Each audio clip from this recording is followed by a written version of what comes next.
Alors, j'en ai relevé deux, mais le truc qui m'a fait bondir, qui date de 2019, parce que c'est pas un sportif qui s'exprime, mais c'est quelqu'un, voilà, c'est un philosophe, donc on se dit, bah quand même, il devrait y avoir des avis très, très, comment dire, avisés de la part de ces personnes-là. C'est Alain Finkielkraut qui annonce à la télévision en 2019, j'aime pas le football féminin, mais c'est pas possible. Après, on va faire le rugby féminin.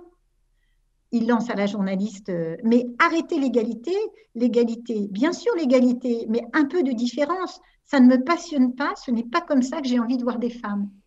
Alors quand on pense que ces porte-paroles-là sont des philosophes quand même, à qui on donne la parole, etc., sont encore capables en 2019 de tenir ces propos, ça résume un peu tout le problème qu'on rencontre encore aujourd'hui. Alors des exemples sexistes, on pourrait passer la semaine à les citer. On les trouve dans la gouvernance, c'est le phénomène du plafond de verre. Aujourd'hui, par exemple, on a une seule femme présidente d'une fédération olympique d'été qui vient d'être élue là en hockey.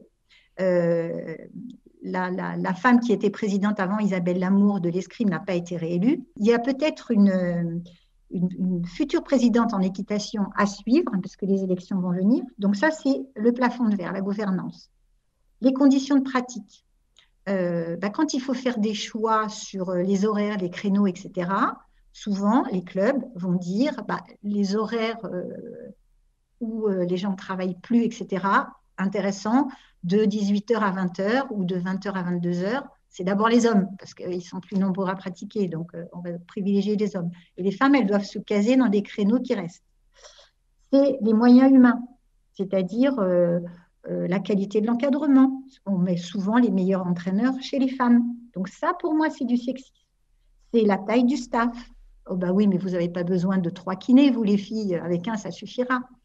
C'est dans le sport de haut niveau, évidemment, les rémunérations, j'en parle même pas, mais c'est les conditions de transport. Ben, les garçons vont voyager en première classe. C'est la pratique dans les sports mixtes. C'est-à-dire que dans les sports mixtes, pour être une fille et y arriver, en hockey sur glace que je connais bien et en football, il faut jouer des coudes. Il faut vraiment au départ être très armé pour persister dans cette pratique.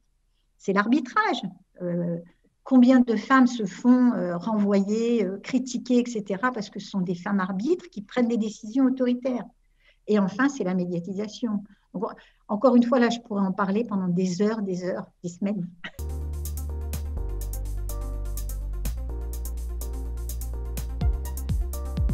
Mais oui, ça, c'est aussi extrêmement important. Tant qu'on n'a pas de modèle, on ne peut pas se construire. Ça, c'est évident. À partir de 2013, le CSA, Conseil supérieur de l'audiovisuel, a fait une enquête qui a démontré que la médiatisation du sport féminin était vraiment réduite à la portion congrue. C'était 7% sur les chaînes de télévision. Et encore, c'était la plupart, plus de 90% sur des chaînes de télévision payantes. Autant dire que le sport féminin était complètement invisible à la télévision. Chaque année, le CSA a organisé un événement avec le CNOSF, le ministère des Sports et des associations pour essayer d'avancer sur cette question. C'est les 24 heures du sport féminin qui sont appelées ensuite les quatre saisons du sport féminin et maintenant c'est sport féminin toujours. C'est une opération qui se passe sur une semaine, en général en février. Ça vient de se dérouler là, il n'y a pas longtemps. Et toutes les chaînes de télévision sont invitées à médiatiser le sport féminin beaucoup plus qu'ils ne le font. Je vais citer une chaîne qui est très bien, qui est Sport en France, qui est financée en partie par le CNESF, qui n'est pas connue, qui est une chaîne gratuite, où on voit énormément de sport féminin, et je lui dis bravo. Alors ça, c'est la médiatisation, c'est-à-dire combien de compétitions féminines on voit à la télévision. Mais il y a aussi une manière de médiatiser. Et il y a tous les stéréotypes, c'est-à-dire vous entendez encore, hélas, très souvent, des commentateurs qui vont être très discriminants, qui vont dire mais qu'est-ce que c'est que cette grosse dondon qui fait ça? Ou alors qui, par rapport à certains hommes aussi, vont dire ça, celui-là, c'est une tapette, parce qu'il n'est pas capable de s'engager. Je veux dire, ça va dans les deux sens, hein, cette discrimination. Et puis, chez les femmes, il y a un truc qui est à noter, c'est cette espèce de, ce qu'on appelle la trivialisation du sport féminin. Qu'est-ce que c'est? C'est s'intéresser beaucoup plus à ce qu'est la femme, son aspect physique, la manière dont elle fonctionne dans sa famille, si elle a des enfants, si elle a des enfin, si elle a des relations amoureuses, etc. Plutôt que de s'intéresser à la façon dont elle performe, dont elle s'entraîne, à ses qualités physiques, etc. Alors qu'un homme, bon, on va, oui, de temps en temps, on va creuser un peu sa vie perso, mais surtout, on va s'intéresser à ses qualités de sportif, quoi. Et tout, voilà. Il y a encore énormément de progrès à faire. Ça va mieux, ça progresse. Il ne faut pas désespérer, mais il ne faut surtout pas lâcher le combat.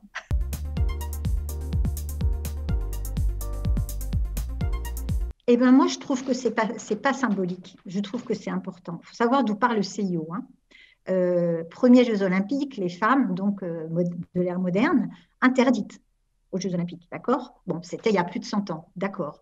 Mais ça a mis longtemps avant de progresser. Qu'on arrive là maintenant à une égalité de participation entre les femmes et les hommes, bah, moi je trouve que c'est quand même un sacré progrès. Qu'on arrive à ce que tous les sports masculins soient ouverts aux femmes aux Jeux Olympiques, c'est aussi un sacré progrès. Je l'ai dit, la boxe en 2012, c'était le dernier sport, mais bon, il y a aussi des disciplines sportives dans les sports qui s'ouvrent aux femmes. Hein, le saut à ski, par exemple, qui était interdit aux femmes pendant longtemps parce que c'était dangereux, considéré comme dangereux. Enfin, donc, oui, je trouve que c'est intéressant, que c'est un progrès notable, que le fait qu'on organise des compétitions mixtes, quelle que soit la formule, parce qu'il y a plein de formules différentes. Ça peut être la totalisation de performances individuelles hommes et femmes, qui donne une médaille combinée. Ça peut être des relais mixtes, ça peut être des doubles mixtes dans les sports de raquettes, etc. Oui, je trouve que c'est intéressant. Pourquoi? Ben parce que les fédérations qui vont vouloir aller chercher des médailles, elles vont bien être obligées de mettre des moyens sur les femmes pour essayer d'être performantes sur cette mixité. Donc oui, je trouve que c'est intéressant. Mais il y a encore des choses très, très compliquées avec le CIO et les instances internationales, parce que je voudrais citer ce qui s'est passé très, très récemment. Le 2 février 21, Yoshiro Mori, qui est le président du comité d'organisation des Jeux de Tokyo, il a affirmé que les femmes parlent trop pendant les réunions.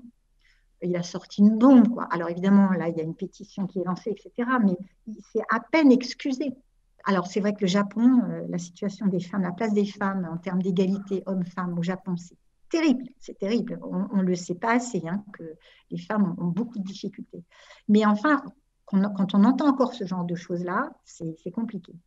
Puis la dernière chose que je voudrais souligner, alors, c'est un point de vue qui n'est pas partagé par tout le monde, mais qui me soucie. La charte olympique, dans son article 6, précise qu'il ne faut aucune discrimination aux Jeux olympiques, que ce soit de race, en termes politiques, en termes sexuels, etc. Et le fait qu'on autorise les femmes voilées à concourir, pour moi, eh bien, je trouve que c'est quand même montrer des signes religieux qui normalement ne devraient pas être tolérés par la charte olympique, qui sont d'ailleurs interdits au sein de la Fédération française de football en France et pas par la Fédération internationale. Et le CIO a lâché là-dessus, a complètement lâché. Il voulait avoir des délégations avec des femmes, et il y avait les pays qui ne présentaient que des hommes dans les années 92, par exemple. Donc, ils ont tourné le problème en disant, ben oui, on va avoir des femmes, mais elles seront voilées. Et ben c'est un non-respect de cette charte olympique. Parce que porter le voile, c'est quand même un signe religieux, qu'on n'aille pas me dire que c'est un signe culturel. Quand on interroge les femmes, elles disent bien que c'est pour mieux adorer leur Dieu. Ce n'est pas culturel, c'est religieux. Donc, faisons appliquer cette charte. Voilà, c'est parce que ça, je trouve que c'est important.